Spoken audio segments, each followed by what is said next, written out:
Lorsque ma mère porte une djellaba, elle ressemble à une grosse blédarde. Lorsque c'est une maison de luxe qui commercialise exactement cette même djellaba, ça devient le dernier cri du chic. Pourquoi ? Pourquoi les riches aiment autant copier les pauvres ? Mais je peux pas te répondre. Ça veut dire quoi ce mot d'aimer une culture ? Ça veut rien dire. L'échange culturel peut être aussi un terrain de guerre, quoi. En fait, tout le monde s'approprie tout, évidemment. Mais la mode, c'est aussi une industrie. C'est d'abord et avant tout une industrie. Ce concept de mode, il est universel. Il est partagé par toutes les cultures. Pourquoi est-ce qu'on ne s'intéresse que à Charles Frédéric Worth et Marie-Antoinette ? Pourquoi est-ce que la culture blanche dominante est aussi ennuyante ? Le dominant, il n'a pas besoin de raconter de façon alternative sa manière d'être. L'art, c'est pas le beau, c'est la puissance et le pouvoir.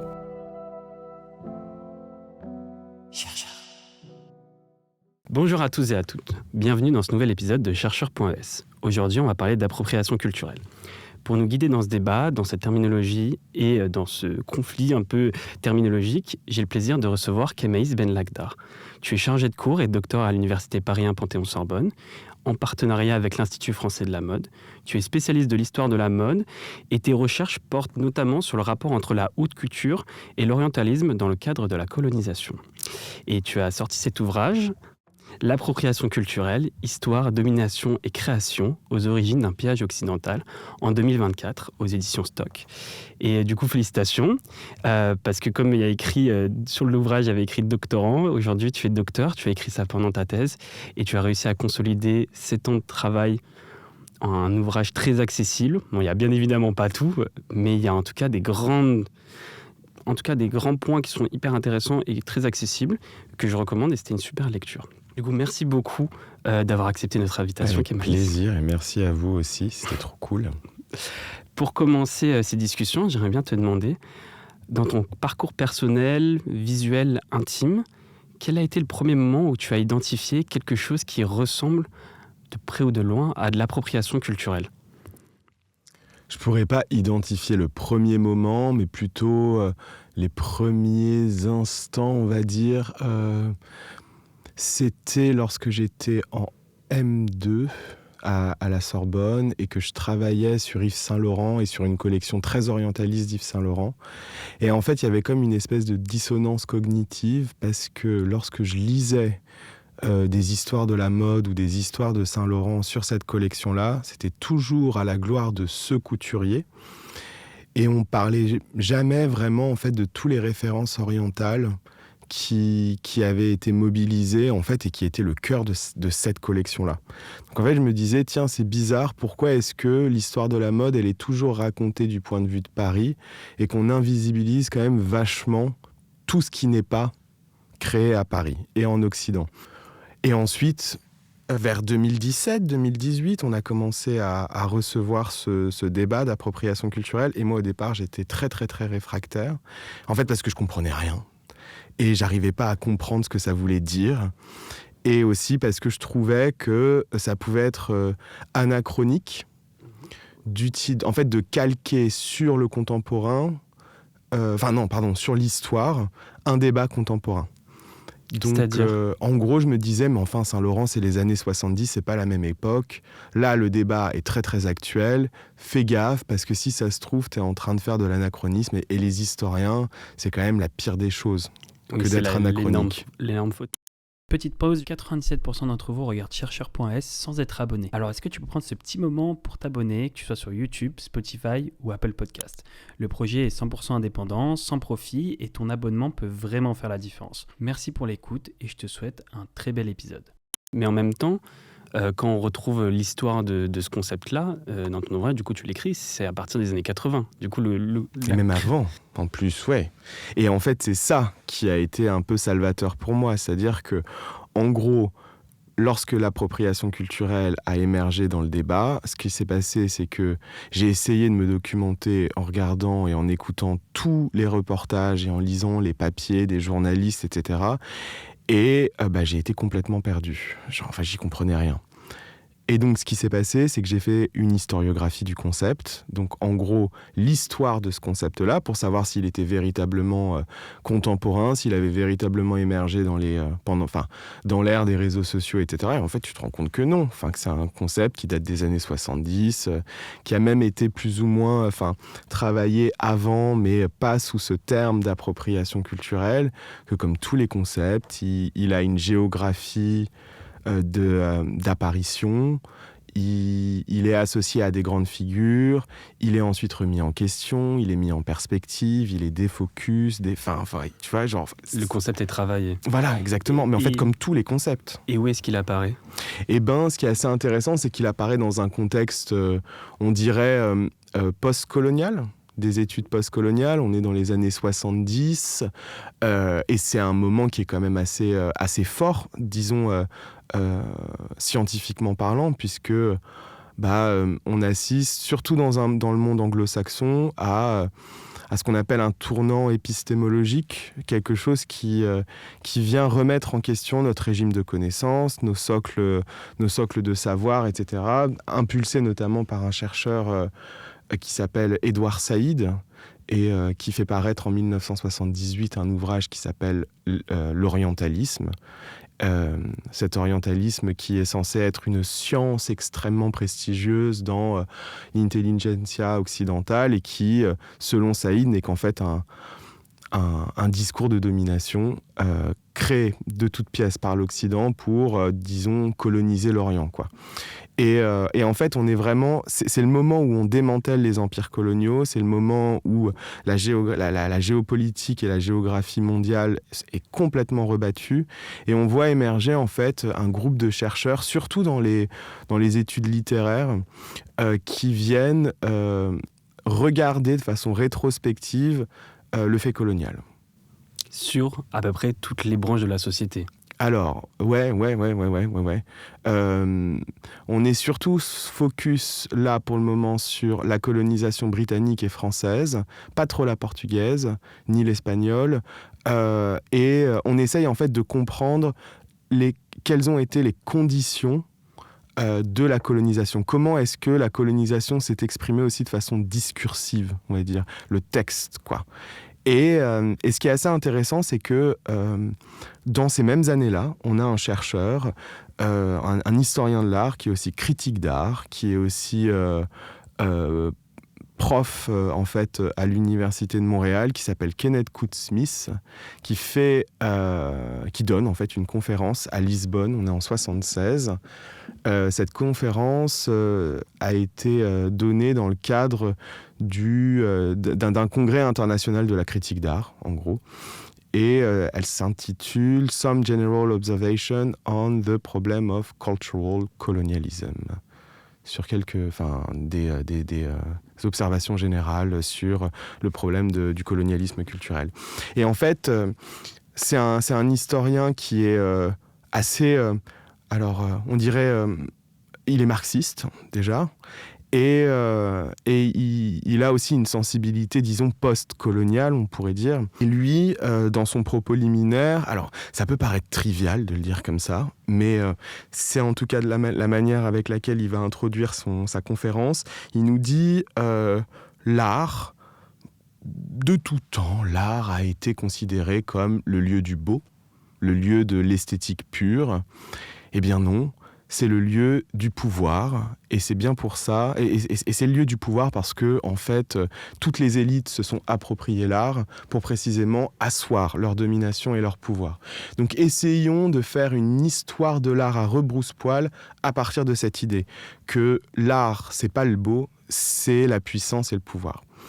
Et c'est à partir de ça qu'il va, il va remonter, disons, à la Renaissance italienne, au prince médicéen, et il développe en fait ce concept d'appropriation culturelle en disant en fait que ces roturiers qui n'avaient aucun sang bleu, en fait, c'était des pecnos, quoi, les Médicis, avant de devenir en fait les plus grands banquiers du monde et de devenir des aristocrates, etc., se sont méthodiquement appropriés les notions d'espace et de temps pour asseoir leur hégémonie.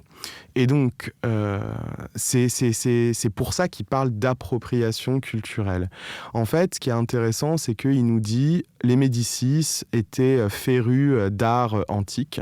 Ils posaient leur nom absolument partout. Ils vivaient dans des temples à l'antique.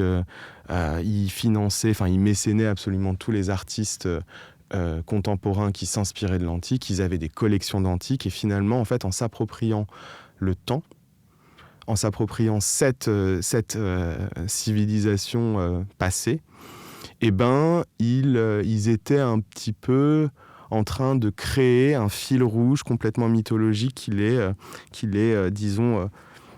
lierait à ces grands antiques, à ces grands penseurs, etc.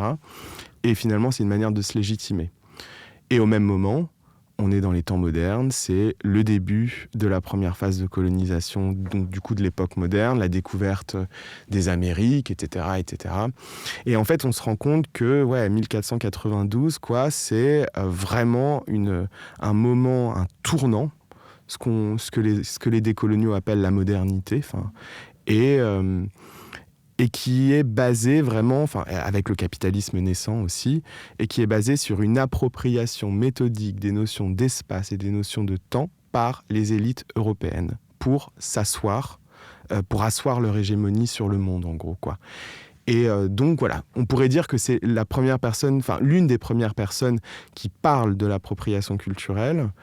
Quoi d'autre qui est intéressant, c'est que aussi, vous voyez, le concept, il a changé parce qu'aujourd'hui, lorsqu'on pense à appropriation culturelle, on pense à sa dimension géographique. C'est-à-dire, on pense principalement que c'est, mettons une marque, dans le cadre de la mode, une marque qui va piller un pays du Sud global. Mais on ne pense pas l'appropriation culturelle comme, je ne sais pas moi, par exemple, Dior, qui va faire référence à l'Égypte antique ou à la Grèce antique. C'est aussi une forme d'appropriation culturelle. Oui, on voit quelque chose de très moderne, en tout cas de piquer quelque chose d'un autre pays dans le même espace-temps, alors qu'il y a cette notion aussi en fait de piquer quelque chose du passé époque, aussi. Exactement, à des fins politiques. Et qu'est-ce que ce serait du coup la définition, peut-être aujourd'hui une définition, parce que c'est un terme c'est un concept qui a bougé du coup, par rapport à ce qu'il était avant, et aujourd'hui comment est-ce qu'il a évolué dans sa définition ? Alors du coup, moi j'en propose une qui est un peu une compilation de plusieurs que j'ai trouvées pendant ces recherches et pendant cette historiographie. On parle d'un concept, l'appropriation culturelle, qui est un mécanisme de prédation de la culture, par le biais duquel un groupe en situation de domination pille les savoir-faire, les objets, matériels ou immatériels, d'un groupe en situation dominé, en décontextualisant, en appauvrissant ce même objet à des fins capitalistes, en perpétrant des mécanismes et des stéréotypes racistes et coloniaux, globalement. Et du coup, cette définition, qu'est-ce qu'elle révèle un peu des structures de pouvoir ? Du coup, on parle de dominé-dominant, mais du coup, il y a cette logique nord-sud, il y a cette logique peut-être de classe et une logique de race. Exactement. Ça intègre tout ça ? En fait, ce que cette définition essaye de mettre en exergue, c'est que l'interculturalité, que l'échange culturel peut être aussi un terrain de guerre, quoi. Et que en fait, non, c'est pas le monde des bisounours, non, c'est pas tout le monde est à la même échelle et tout le monde s'approprie. En fait, tout le monde s'approprie, tout. Évidemment. En fait, nous, on s'approprie culturellement absolument tout. Mais l'appropriation culturelle telle que je l'ai définie là, en fait, ça révèle le moment où en fait, cette interculturalité se grippe, quoi. Où ça se passe plus normalement, entre guillemets. Est-ce que ça peut se passer normalement ? Je pense en fait que, si tu veux, la culture, c'est un fluide.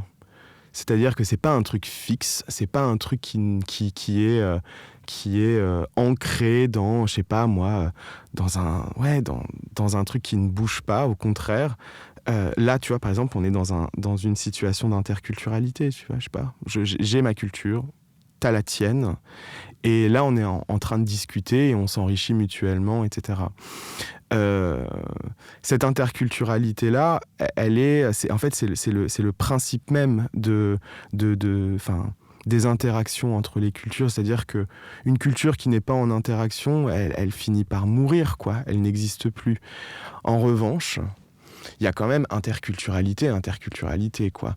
Lorsque le capitalisme s'invite dans cette histoire et lorsque l'échange qui est censé être quand même assez bilatéral n'est plus qu'unilatéral et qu'en plus de ça, il est sous-tendu par tout un régime de représentation qui trouve ses origines dans une histoire coloniale, dans une histoire de l'esclavage, dans une histoire de l'invisibilisation des populations minoritaires, bah là, je sais pas si on peut toujours parler d'un échange sain, quoi, tu vois. À force de te lire et de t'écouter, je m'étais un peu fait moi ma propre définition et j'ai l'impression qu'en fait c'est deux composantes. Premièrement, c'est un peu s'arroger la paternalité ou maternité de quelque chose, dire en fait ça en fait c'est à moi. Enfin, en tout cas c'est moi qui l'ai créé, c'est moi qui le rend peut-être aussi beau qu'il ne devait l'être.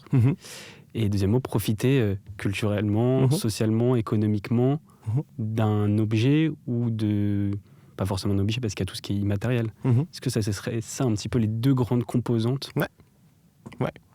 On peut dire ça comme ça parce que là, en gros, ce que tu dis, c'est du coup invisibilisation des auteurs et des autrices de cet objet et profit par rapport à cet objet. Mais c'est souvent comme ça en fait que je définis aussi le truc, c'est je me dis mais, et ça j'en avais pas mal parlé, une personne blanche qui porte des tresses africaines avec plein de guillemets, sa blancheur la protège. C'est-à-dire la protège de l'expérience de la personne racisée dans l'espace public. Et en fait c'est ok, il faut juste qu'elle en soit consciente. Elle peut faire ce qu'elle veut. Je suis personne pour dire tu n'as pas le droit de porter des tresses africaines si t'es pas noir. Mais par contre, les tresses africaines ne sont pas qu'une coiffure. C'est aussi une condition sociale, c'est aussi une certaine manière d'être au monde, dans l'espace public. C'est aussi quelque chose qui va te faire être regardé de façon particulière. Enfin, c'est plein de trucs, quoi.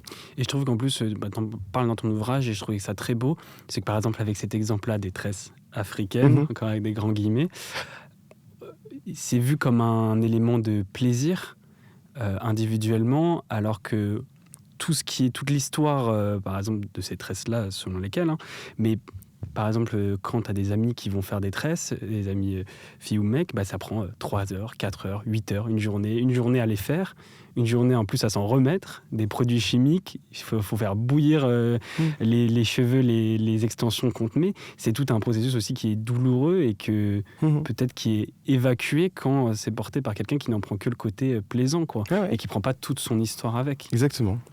Mais là, je pense que c'est là où ce qui est intéressant avec ce débat sur l'appropriation culturelle, c'est qu'il y a multiples échelles. On a parlé de ce que peut être un pillage d'une entreprise, et là on parle d'individus.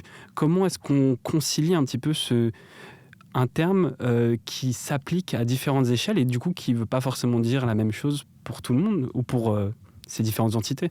Alors ça, c'est une question vachement intéressante. En gros, l'idée, c'est que moi, ce que j'essaye de montrer aux étudiants, c'est que on a tendance à beaucoup trop individualiser le concept d'appropriation culturelle, donc c'est-à-dire on a tendance à trop accuser l'individu, genre toi, genre moi, et ça c'est génial pour le système parce que du coup en individualisant ce concept, on regarde pas l'aspect systémique de la chose. Et ça, moi je suis assez partisan pas de déresponsabiliser parce que je pense que le consommateur il est hyper important et il doit être acteur aussi de ce changement-là, mais de regarder toujours plus haut, de regarder en fait les structures de domination qui elles du coup sont laissées un petit peu de côté. Tu vois, lorsque par exemple le débat entre appropriation et appréciation, je trouve ça débile. L'appréciation, c'est quelqu'un qui dit oui, bon là, t'es en train de reproduire des schémas coloniaux et tu prends une culture qui n'est pas la tienne. Mais tu le fais avec respect, donc c'est pas de l'appropriation. Et tu l'aimes, et t'aimes surtout. Ouais. Ça veut dire quoi ce mot d'aimer une culture ? Ça veut rien dire. Enfin, pour moi, ça veut rien dire. Je te le dis de façon hyper provocante. Enfin, en fait, je ne comprends pas ce que ça veut dire le respect. En fait, conceptuellement, Si je prends là ma petite casquette de chercheur, je ne sais pas ce que ça veut dire le respect, je sais pas. C'est quelque chose de tellement contingent, c'est quelque chose qui est tellement subjectif, c'est quelque chose qui est tellement différent en fonction des cultures. Comment est-ce que tu théorises le respect ? En revanche, tu peux théoriser des relations de domination. Tu peux, à partir d'un recul historique et d'une analyse historique, comprendre en fait les dynamiques de domination qui a pu s'entretenir, qui a pu exister entre plusieurs parties du monde, tu vois. L'appréciation culturelle, c'est précisément, il me semble, en fait, c'est l'anti-concept de l'appropriation, mais c'est surtout en fait un concept qui est forgé par le dominant pour surtout pas poser la question de l'appropriation, en disant « Mais non, les gars, on aime. » Donc, en fait, c'est cool. Ben non, en fait, ça veut rien dire aimer quelque chose. C'est une manière de tuer la réflexion, non ? C'est ça. C'est des mots et des... En fait, on se cache derrière son... En fait, c'est assez marrant. J'ai constaté ça de façon très... j'ai été saisi un jour, quoi. En gros, lorsque une personne, mettons noire, s'offusque sur les réseaux sociaux de l'appropriation culturelle de Tress, on la traite d'hystéro, on dit qu'elle est complètement folle, on dit qu'elle va trop loin, qu'elle se victimise. Donc du coup, le côté très émotionnel de l'affaire est directement, en fait, le détracteur va directement le mobiliser. Mmh.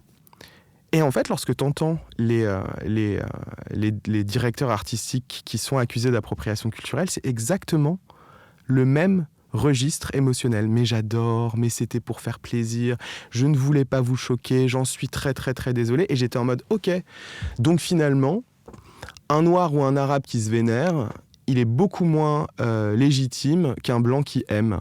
Et en fait, c'est précisément ça, moi, qui m'intéresse, de me dire... Je m'en fous qu'il aime, mais pourquoi est-ce que c'est plus légitime pourquoi est-ce que son amour est plus légitime que l'offuscation des personnes racisées ? Il y a des émotions qui sont plus valides et plus légitimes. Et en fait, pour moi, c'est ça le cœur de l'appropriation culturelle. Et c'est pas tant de savoir si c'est bien ou si c'est mal. C'est qu'est-ce qui fait que sur, par exemple, moi, je donne toujours cet exemple à mes étudiants, ça les fait rire. Lorsque ma mère porte une djellaba, elle ressemble à une grosse blédarde. Lorsque c'est une maison de luxe qui commercialise exactement cette même djellaba, ça devient le dernier cri du chic. Pourquoi ? Et ça pose la question, du coup, de... Est-ce que la culture d'autres ne devient pas juste un costume Et ça me fait penser, je vais un petit peu sauter dans ce que je voulais dire, mais dans ton ouvrage, tu parles d'écrits de Bell Hooks, que j'adore, et qui dit l'ethnicité devient une épice, un assaisonnement pour animer un plat ennuyeux qui est la culture blanche dominante. Ouais. Il y a deux éléments que je trouve très intéressants, mais j'ai envie de te dire celui qui peut-être m'intéresse le plus. Pourquoi est-ce que la culture blanche dominante est aussi ennuyante ?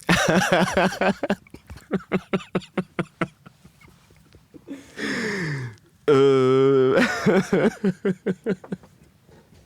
sais pas. Non, mais il y a vraiment ce truc-là, on se demande pourquoi il est nécessaire d'épicer. Enfin, qu'est-ce qui fait que ce qui est déjà là n'est pas suffisant ? Peut-être parce que c'est pas très intéressant. Je sais pas. Mais je me demande qu'est-ce qui fait que c'est moins intéressant que autre. Est-ce que c'est parce que peut-être c'est juste on est habitué et c'est la culture dominante et du coup c'est la norme ? Disons aussi que, en fait, ce qui est intéressant, c'est que dans une société où tu as une culture mainstream, une culture dominante qui est consommée par le plus grand nombre et qui surtout, en fait, opprime des cultures marginales, tu vois, genre, t'as une espèce de dichotomie et t'as une espèce aussi de différence entre la survie et la vie, quoi. Et j'ai constaté, en fait, que les cultures minoritaires, les cultures dominées, c'est des cultures qui sont en perpétuelle vigilance, en perpétuelle survie, et qui, du coup, en fait, ont j'ai vraiment une espèce un creuset culturel, un creuset d'innovation, un creuset de création qui est vachement intéressant quand même, quoi. C'est comment est-ce que en fait, c'est toute la question, j'aime pas trop ce terme, mais on va quand même le dire, l'agentivité, en fait, comment est-ce qu'on avance et comment est-ce qu'on agit dans une situation de domination? Comment est-ce que le dominé est en capacité de réagir à sa domination? Et souvent, en fait, ça passe par des expressions culturelles alternatives. Je sais pas, là, moi, je pense là typiquement à la ballroom scene, par exemple, et puis ce voguing qui n'est pas simplement qu'une danse, qui est aussi un mode d'expression et qui n'est surtout pas chorégraphié, même s'il y a on a des pas de danse qui reviennent sans cesse, mais en fait, on raconte une histoire, là. C'est des personnes qui racontent leur histoire, qui racontent leur queerness, qui racontent leur blackness ou leur identité racisée. Et le dominant, il n'a pas besoin de raconter de façon alternative sa manière d'être. Je ne sais pas si tu vois ce que je veux dire. Est-ce que c'est parce que aujourd'hui, son récit n'est pas valorisé, en tout cas pas plus intéressant, quoi, on l'a déjà entendu? Mais il l'est toujours tout autant. C'est la norme. Lorsque tu regardes, c'est la norme. Mais en fait, c'est sûr que l'étranger, l'autre, ce qui est différent, un petit peu épicé, etc., intéresse forcément. Parce qu'il est différent. Et en fait, je pense que c'est ça que Bell Hooks essaye de dire là-dedans, c'est que il intéresse parce qu'il est irrémédiablement, vraiment inexorablement différent de nous, du blanc, on va dire. Et du coup, ce qui se passe, c'est qu'elle utilise le terme de cannibalisme, oui. Qu'on le déguste, quoi. Exactement. Et peut-être, par exemple, en parlant de cet exemple-là d'avaler l'autre, sa culture, est-ce qu'on pourrait parler de ça aussi pour tout ce qui est dans le rap, en France ou à travers le monde? Il y a cette grande phrase la banlieue influence Paname, Paname influence le monde. Aujourd'hui, les rappeurs sont devenus, en France, les grandes figures sont devenus maintenant des pop stars, quoi. Est-ce qu'on peut penser que c'est fait avec respect? Est-ce que le fait que maintenant il soit sur Netflix, qu'il soit sur TF1 pour Big Flo et Oli, par exemple, je pense, qu'est-ce que ça fait maintenant ils sont avec les dominants? Est-ce que c'est une victoire? Est-ce que c'est une manière où ils se sont fait un petit peu déguster? Comment on peut approcher un peu quand cette culture dominée à un moment rentre dans l'espace normé? C'est un petit peu comment dire? C'est le destin de la subculture, de la contre-culture. Elle est forcément à un moment récupérée par la culture dominante, mais c'est toujours... Elle restera toujours à un moment à la marge, quoi, si tu veux. Lorsque tu parles de dégustation, lorsque tu parles de cannibalisme, moi je voulais quand même rappeler que le cannibale, c'est pas le blanc en principe. Et c'est pour ça en fait que je trouve que c'est surpuissant ce qu'elle dit, Bell Hooks, justement. Le cannibale, c'est le noir, c'est l'incivilisé, c'est la personne à qui on va apporter les lumières grâce à la colonisation française, etc. Et dans son ouvrage, elle retourne la chose, quoi, en disant mais en fait le cannibale c'est pas celui qu'on pense, quoi, c'est la culture blanche, c'est la culture mainstream dominante là qui va bouffer absolument tout pour se renouveler sans cesse. Et ça, je trouve ça assez incroyable. Alors, sur la question des rappeurs, mais oui, ils font partie du système. Et en même temps, moi, ce que j'essaye de me dire, c'est est-ce qu'en matière de représentation, ils permettent pas aussi peut-être de diffuser des représentations alternatives? Est-ce qu'ils permettent pas aussi, dans un certain sens, de dire aux jeunes générations, c'est possible, on y est arrivé, donc peut-être que... Mais oui, ils sont pas tout blancs, ils sont pas tout noirs, il faut... Oui, mais c'était juste pour rebondir un peu à ton propos sur le respect. Est-ce que quelque chose peut être fait avec respect? Mais ça veut rien dire. C'est ça, mais... En fait, je sais pas ce que ça veut dire. Mais peut-être que ce que veut dire les gens par respect, c'est essayer de faire bien les choses. Oui. Les gens, fondamentalement, n'essaient pas de faire mal les choses, essayent de les faire bien, mais est-ce que ça peut être bien fait? moi je refuse de parler de morale lorsqu'on parle d'appropriation culturelle. C'est vraiment la chose qui empêche de prendre de la hauteur. Je trouve, en tout cas. Mais parlons du coup d'une approche structurelle. Mmh. Comment faire en sorte que quelque chose ne soit pas vidé de sa substance quand elle est dévoilée à un grand public ? Alors, Est-ce qu'elle a vocation même à être dévoilée à un grand public ? voilà, tu vois, ça peut être une question aussi. Est-ce que la culture des personnes minorisées a vocation à devenir un truc mainstream ?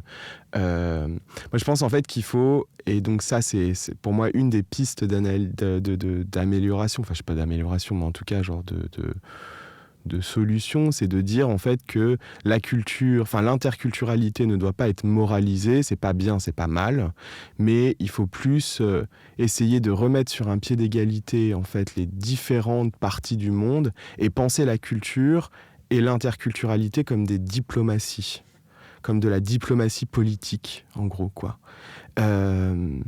Et je sais pas si vous avez vu ça, enfin si vous avez vu passer ça, mais en août dernier, Willy Chavarria, en collaboration, donc un designer américain d'origine mexicaine, en collaboration avec Adidas, sort une paire de chaussures qui est très très très inspirée de la culture mexicaine et d'un certain type de chaussures tressées du Mexique. Bref, fait par des indigènes mexicains, etc. Et en fait, il se trouve que le Mexique a une politique de protection de son patrimoine artisanal, parce qu'en fait, ils se sont fait tellement piller par tellement de monde qu'ils étaient en mode, en fait, les gars, ça va, donc on va essayer de se protéger. Et ils l'ont fait, en gros. Et donc, si tu veux collaborer avec les artisans mexicains, il faut que tu passes au préalable par des instances culturelles, politiques du Mexique. Et donc, ils font... Voilà, bref. Willy Chavarria n'a pas fait ça. Et donc, il s'est pris un shitstorm, pas de l'ONG alternative mexicaine, de la présidente du Mexique, en conférence de presse, et qui les a menacés en fait, de les attaquer en justice, et qui a dit que c'était absolument inadmissible que Adidas s'approprie culturellement un bien collectif.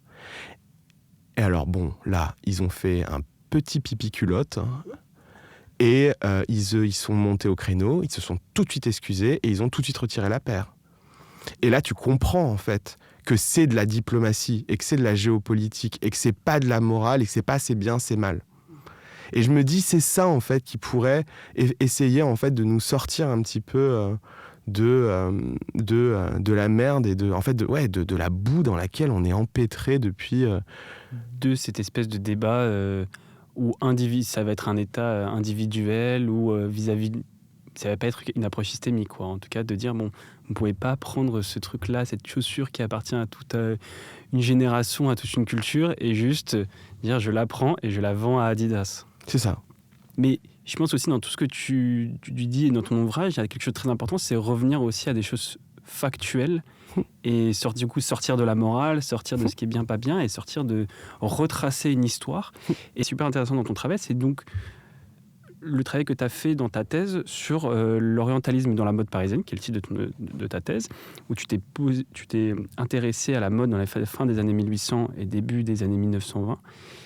Et tu écris dans ton livre « L'appropriation culturelle est un des fondements principaux du système de la mode ».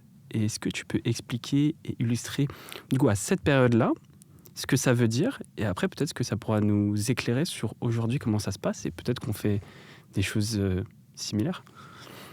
En fait, ça, c'était l'hypothèse de départ de la thèse, c'était de dire que le système de la mode contemporain, tel qu'on le connaît, en fait, aujourd'hui, donc avec, tu vois, des fashion week, une maison de couture avec à sa tête un couturier, des ateliers qui produisent les collections, bref, tout, vraiment le système de la mode qui émerge en fait.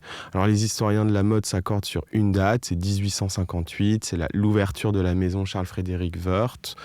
Donc mon hypothèse de départ, c'était de dire que ce système de la mode est une forme de colonialisme, est un système colonial par essence. Donc, on est en pleine... alors, j'aime pas le terme révolution industrielle, plutôt évolution industrielle, puisque la révolution, elle n'est pas intervenue d'un coup d'un seul, on va dire, au 19e siècle. C'est un long processus. C'est un moment, en fait, où on va mécaniser, on va innover de façon extrêmement importante l'industrie européenne, etc., où on va commencer à utiliser du caoutchouc, par exemple, le caoutchouc qui est en fait la sève d'un arbre qui ne pousse pas en Europe, qui pousse au Congo, qui pousse au Brésil, qui pousse en Indochine. Tiens, bizarrement, des endroits qui ont été extrêmement colonisés, enfin des lieux de colonisation.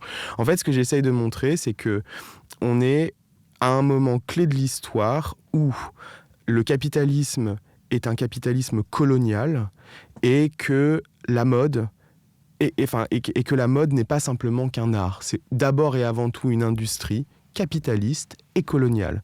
C'est-à-dire que lorsque tu regardes les couturiers, la naissance de la haute couture, on nous dit les couturiers cherchent à s'artifier, à devenir des artistes. En gros, les artistes, parce qu'ils n'ont plus envie d'être des artisans, des faiseurs de robes, et ils veulent se légitimer socialement.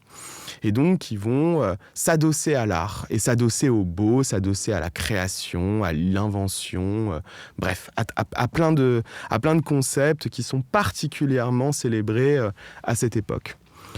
Mais la mode, c'est aussi une industrie. C'est d'abord et avant tout une industrie qui va en fait mécaniser sa production par l'intermédiaire des machines à coudre, par l'intermédiaire d'un séquençage de la production. Qui est aussi en fait, c'est une industrie qui repose sur du travail extrêmement bon marché, parfois gratuit. Tout ça pour cette grande reine des abeilles qui est le grand couturier dans sa ruche, qui est sa maison de couture. En fait, ce que j'essaye de montrer aussi, c'est que à ce même moment de l'histoire, on commence à coloniser le monde. Et ce monde-là, qui était assez obscur jusqu'à présent pour la population, va devenir en fait un réservoir d'inspiration folle pour les couturiers.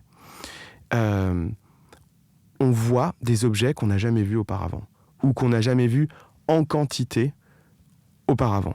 Et donc, tu vois, ce que j'essaye de montrer, c'est que lorsque la haute couture, au milieu du 19e siècle, apparaît, elle apparaît dans un contexte d'expansion coloniale, d'intensification de cette évolution industrielle, dans un moment en fait où le 19e siècle, c'est aussi le siècle de la consommation de masse, quoi.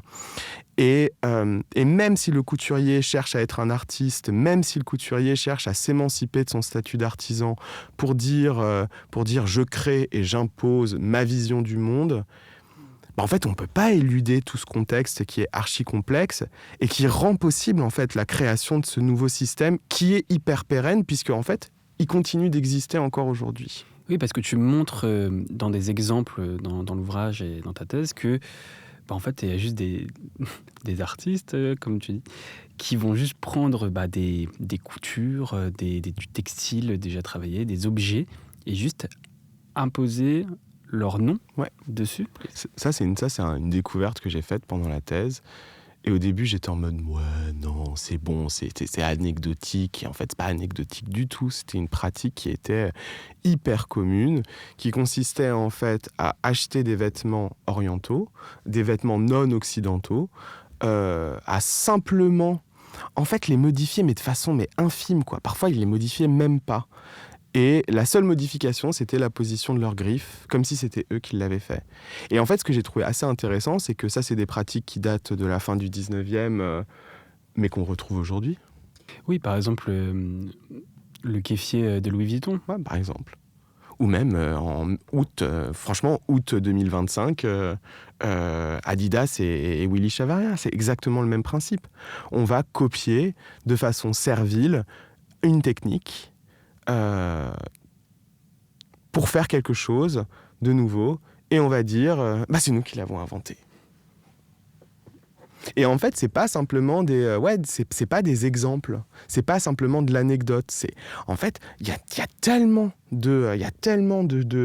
d'exemples à chaque Fashion Week, et surtout en fait sur un temps hyper long, que je me dis mais en fait c'est de l'ordre du continuum colonial là, c'est pas possible. Et surtout si on revient un peu à ces deux éléments pour l'appropriation culturelle, le côté profiter, littéralement profit économique, du coup ramener ces textiles, objets et profiter dessus parce qu'ils n'existent pas à ce moment-là.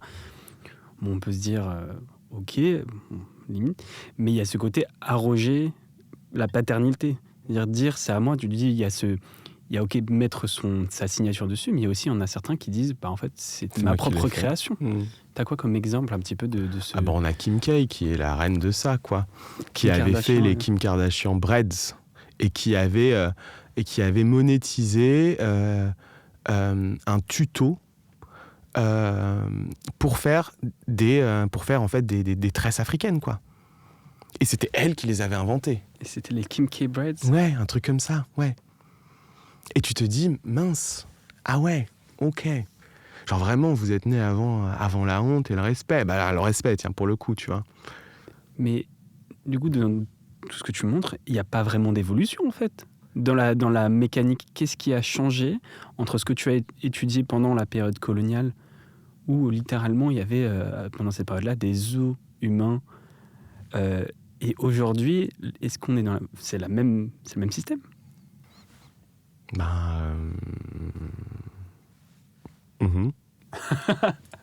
Non, mais c'est-à-dire que lorsque je dis ça, on me fait passer pour le pessimiste qui voit tout en noir et qui est horrible et qui est pas, ouais, enfin, qui est trop radical, etc. Et en même temps, je me dis, mais je n'arrive pas à voir. Enfin, il y a effectivement des évolutions en termes de représentation, en termes d'images produites, mais lorsque tu regardes le système et lorsque tu regardes l'organigramme des maisons, rien ne change, quoi. C'est globalement toujours la même chose. Et tu vois, alors c'est vraiment la question de... Enfin, c'est un petit peu... ça, c'est une gageure, tu vois, mais je me dis que ça peut être intéressant de poser la question, comment décolonise-t-on la mode, tu vois ? Et en fait, on la décolonise pas simplement en produisant des images, parce que ça serait du washing autrement, et on le voit très très très bien. Oui, parce que ces critiques-là, elles existent depuis longtemps, que ça soit sur les modèles présentés, les types de modèles qu'on peut avoir sur les vêtements, mais aussi les créateurs derrière. Mais le système ne fonctionne toujours de la même façon. Est-ce que c'est en changeant même les directeurs, directrices de maisons de couture que ça peut changer? Est-ce que ça a un impact réel sur... Moi, je me dis en fait vraiment que c'est un écosystème qui va de l'éducation dans les écoles de mode jusqu'au plus haut de la pyramide des grands groupes de luxe, tu vois. Déjà, qui a accès à ces écoles de mode ? Est-ce que elles sont diverses, entre guillemets ? Est-ce qu'elles représentent une certaine forme de société ? Ou alors est-ce que c'est de la reproduction sociale ? Bon, enfin, t'as la réponse dans la question, quoi. Qu'est-ce qui est enseigné dans ces écoles de mode en matière d'histoire de la mode ? Mais en fait, je le vois, c'est de l'histoire de la mode occidentale, blanche, élitiste. Et on nous laisse croire, du coup, que ça serait l'histoire de la mode. Mais en fait, ça n'est qu'une histoire de la mode. Ce concept de mode, il est universel, il est partagé par toutes les cultures. Pourquoi est-ce qu'on ne s'intéresse que à Charles-Frédéric Worth et Marie-Antoinette, tu vois ? Et aussi, ça, il me semble que la pédagogie et puis le développement de cours qui viennent en fait décentrer notre regard est aussi hyper important, parce que là, pour le moment, on ne s'intéresse que à ça. À une histoire de la haute couture, en définitive.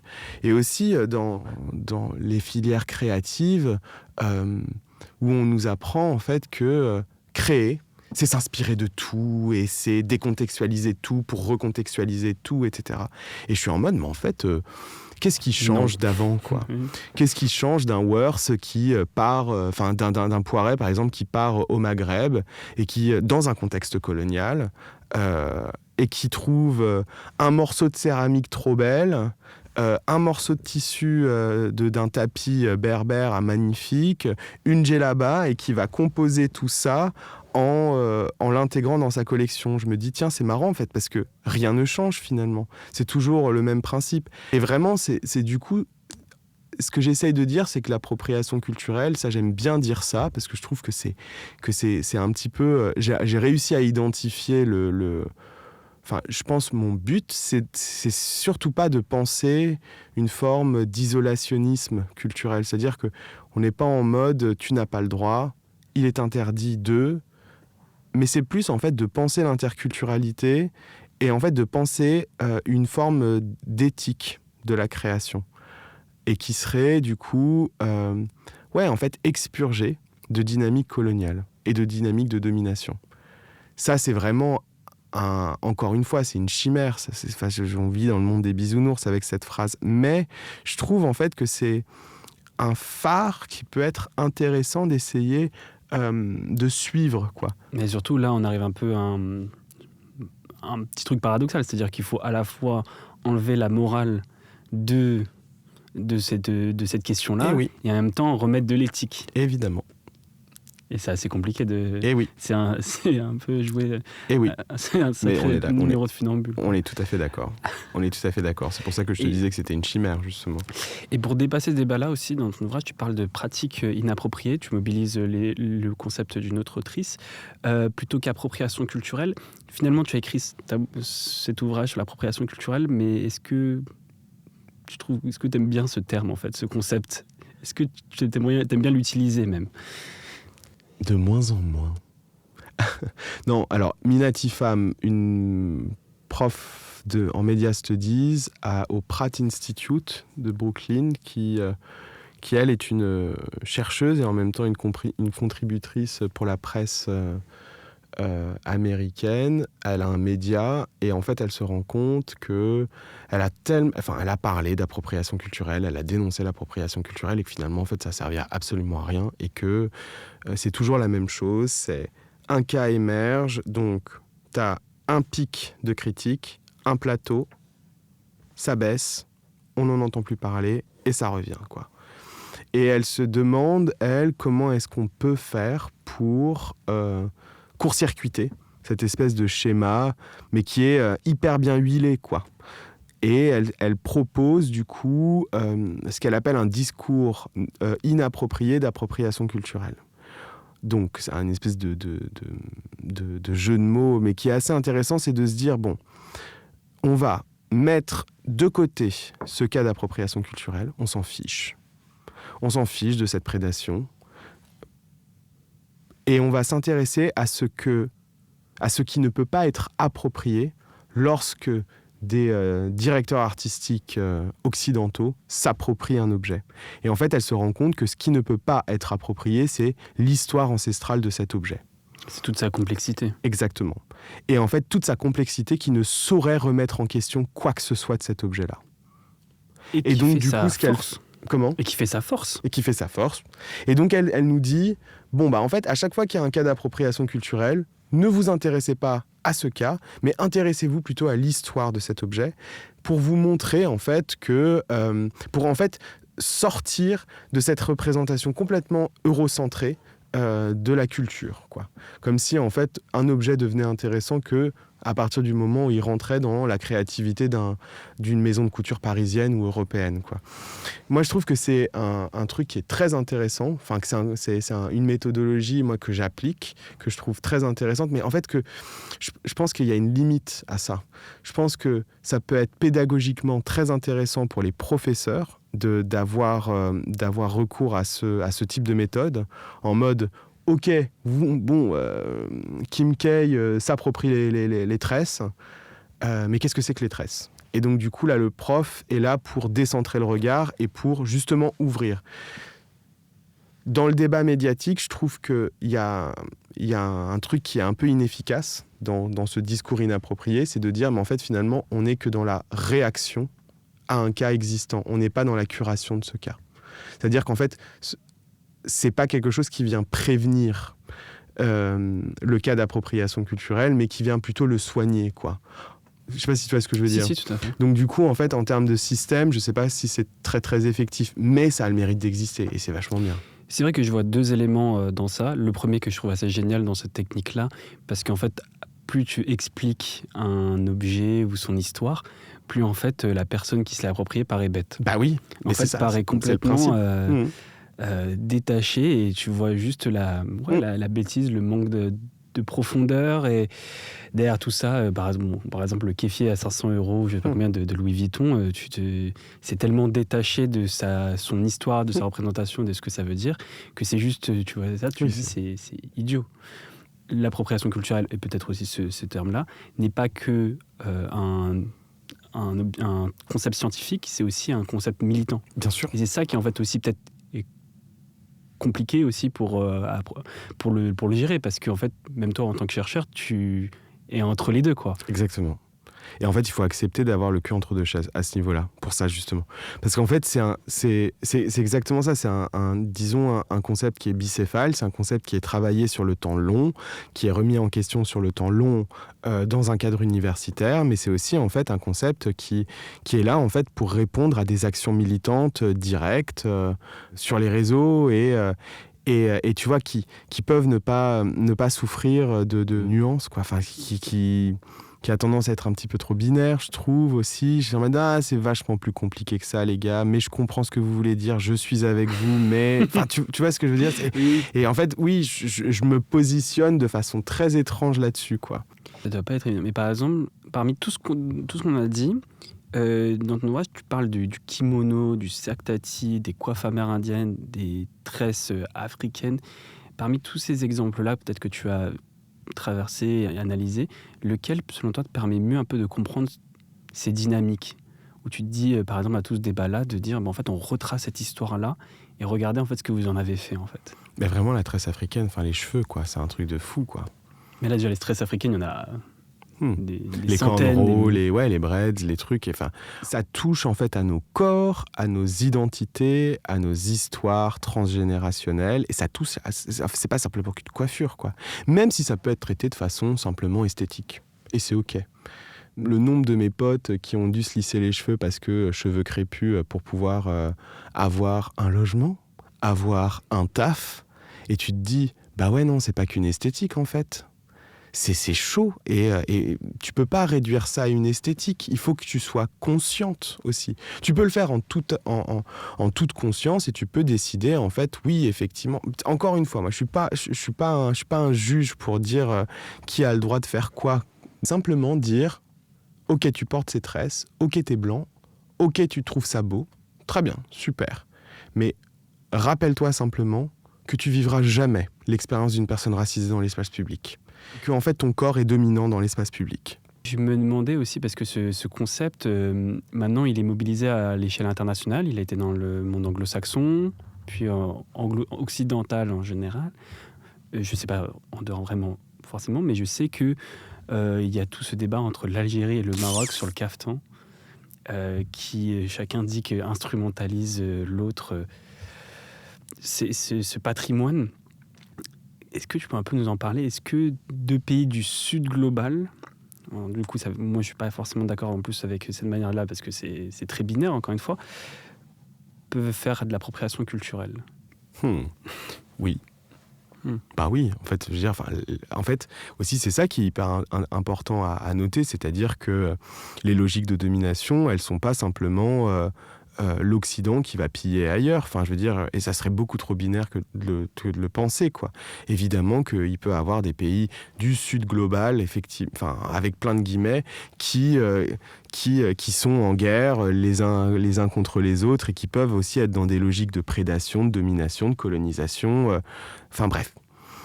Le cas de l'Algérie et du Maroc, moi, il me rend complètement fou parce qu'il brouille complètement les pistes et en fait, il brouille complètement, mais vraiment la définition qui est déjà inintelligible pour tout le monde. Quel est le rapport de domination qui existe entre le Maroc et l'Algérie? Des cultures sœurs, quoi, qui sont l'une à côté de l'autre depuis des millénaires de millénaires et qui... en fait, qui se partagent un patrimoine en commun parce qu'ils vivent dans la même région. Et cette idée de la frontière aussi, c'est un truc quand même qui est très occidental et qui est très 19e siècle, qui est très conférence de Berlin, qui est très le moment où toutes les populations occidentales puissantes se sont séparées l'Afrique comme un gros gâteau pour le bouffer, quoi. Et j'arrive pas à comprendre, en fait, si, je comprends, il y a des logiques diplomatiques derrière, mais en fait, on fait un jeu hyper dangereux on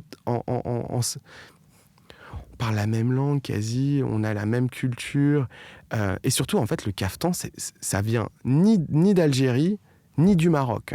Le terme caftan, c'est un terme qui est présent dans l'Antiquité, qu'on retrouve en Perse, qu'on retrouve dans l'Empire ottoman, qui va effectivement être magnifié à un certain moment de l'histoire qui est quand même assez récente, en Afrique du Nord, etc., dans des logiques en fait de circulation internationale qui sont hyper complexes. Et non, en fait, le caftan n'a pas été inventé ni par les Marocains, ni par les Algériens, ni par les Tunisiens. C'est faux de dire ça.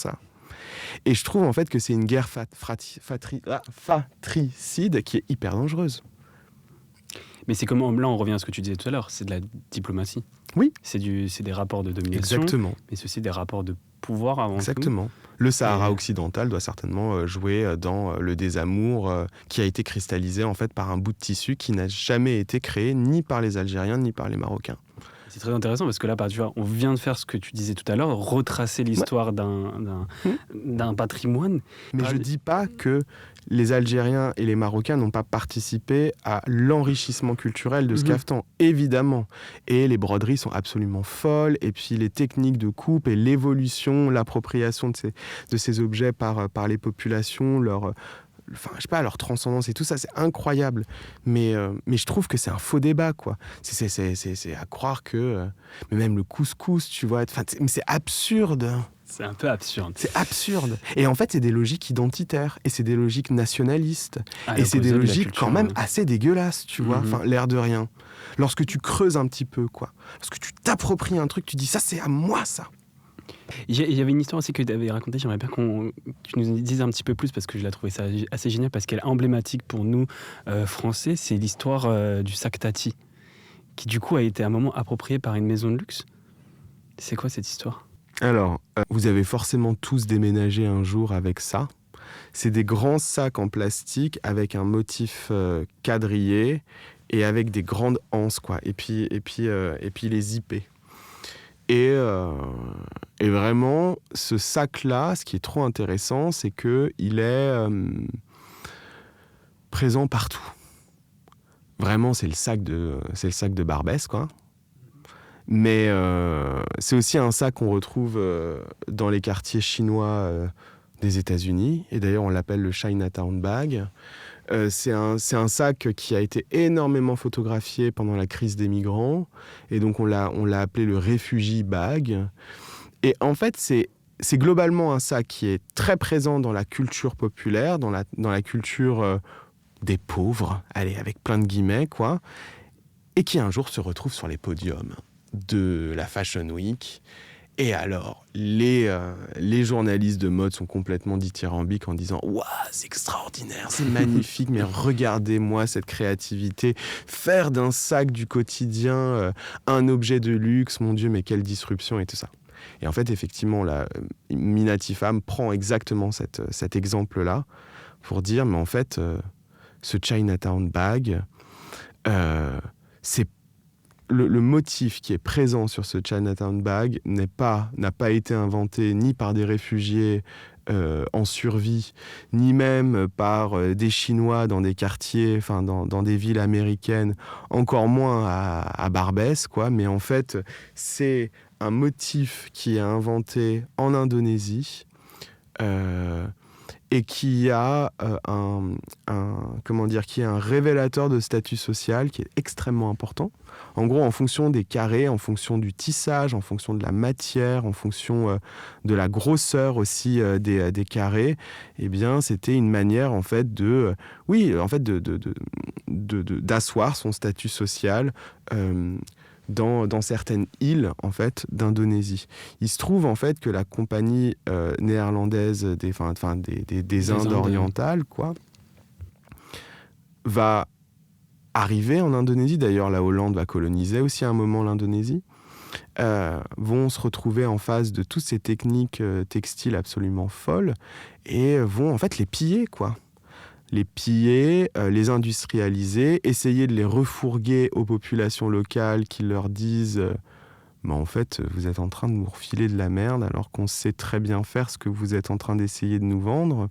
Et donc, ce qui est assez intéressant de voir, c'est donc Minati Pham qui nous explique justement toute la circulation de ce motif avant qu'il ne se retrouve sur les Chinatown bags de pauvres, en gros. Où elle nous dit finalement, en fait, ce motif-là semble assez endémique de quelques îles indonésiennes qui vont être... Donc ce motif va être copié par des Néerlandais, mais on va retrouver aussi des copies indiennes de ce motif, des copies de moins bonne qualité, et on se retrouve aussi à un moment où ces copies indiennes vont être copiées par les Chinois qui vont les déverser sur l'Europe. Et en fait, elle nous dit, mais finalement, en fait, Phoebe Philo, qui pense être hyper disruptive en magnifiant et en élevant socialement cette espèce de motif et ce sac, en fait, se rend coupable d'une copie d'un original. Du coup, elle ne sait même pas ce qu'elle a copié, quoi. Voilà. J'ai une dernière question. Pourquoi les riches aiment autant copier les pauvres ? Mais je peux pas te répondre. Je me suis dit, s'il y a bien quelqu'un qui pouvait répondre à cette question, ce serait toi, mais bon, ça reste un grand mystère. Mon Dieu. Mais est-ce que c'est le même phénomène qu'on peut avoir avec la mission civilisatrice de la colonisation ? Civiliser l'habit du pauvre, le rendre dans les codes et l'élever, comme tu as dit, le sortir de ça et regarder ce qu'il pourrait être s'il avait notre talent, notre art, quoi. Et je pense quand même qu'il y a une certaine forme de fétichisation de la pauvreté et de la précarité dans une société où on est à valoriser la figure du self-made man ou de la self-woman made. Effectivement, l'idée de la galère, il faut que ce soit dur, etc. C'est le meilleur moyen d'être légitimé, j'ai l'impression. Et du coup, c'est porter la galère parce que la galère est légitime aujourd'hui. Mais en fait, on porte la galère, mais on galère pas, tu sais, on est proprio, oui. Tu vois. On s'est fait tout seul avec 1 million d'apports de sa famille, quoi. Enfin, tu vois, non, j'arrive pas... Là, je plaisante. En fait, j'ai vraiment l'impression que ce qui est vrai... En fait, je trouve ça hyper intéressant, ta question, parce que globalement, là, pour l'instant, ce qu'on a fait surtout, c'est de s'intéresser à l'Occident qui regarde le non-Occident pour se renouveler, etc. Mais il y a aussi, en fait... au sein même d'une société, les élites qui vont regarder les pauvres aussi, enfin les personnes populaires, disons, pour se réinventer aussi. Et qu'en fait, ces logiques d'appropriation culturelle, elles sont aussi présentes à l'intérieur même de sociétés. Et on parlerait plus d'une appropriation culturelle classiste, là, où globalement, juste le Lacostéen, quoi. Par exemple, le Lacostéen qui habite dans le 8e arrondissement et qui retire ses TN pour mettre ses charentaises et qui vit dans un immeuble haussmannien. Ça raconte quelque chose de vachement intéressant aussi. Toute l'esthétique de la Crocs, de la Birkenstock, moi j'étais trop content en fait parce que ma mère elle portait des Birk lorsque j'étais tout petit et tout le monde trouvait que c'était dégueulasse, mais par contre il y a eu un rebranding, il y a eu quelque chose, il y a eu à un moment une population disons un petit peu plus dominante qui s'en est approprié l'usage et qui l'a tout de suite porté vers quelque chose de beaucoup plus légitime. Là, ça nous raconte un truc hyper intéressant en fait, c'est une fétichisation de la précarité, de la pauvreté par des populations, disons, aisées qui ne connaissent pas, qui sont complètement étrangères à ce mode de vie-là. Et ça nous raconte aussi le moment où cette élite va légitimer un objet qui existe pourtant depuis... Voilà, bien avant. Donc en fait, on se rend bien compte que l'appropriation culturelle, c'est à la croisée d'une invisibilisation, d'une légitimation d'un objet existant, tout ça pris dans un cadre marchand et dans un cadre industriel et capitaliste, quoi.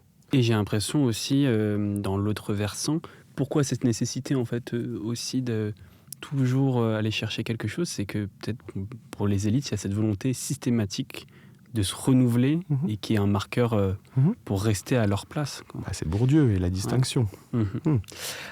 Je te laisse le mot de la fin. Est-ce qu'il y a quelque chose qu'on a discuté que tu aimerais détailler ? Eh bien, déjà, merci pour cet entretien. Ne pensez pas trop en termes d'individus, pensez plus en termes de système et essayez le plus possible de ne pas limiter votre analyse à c'est bien, c'est mal.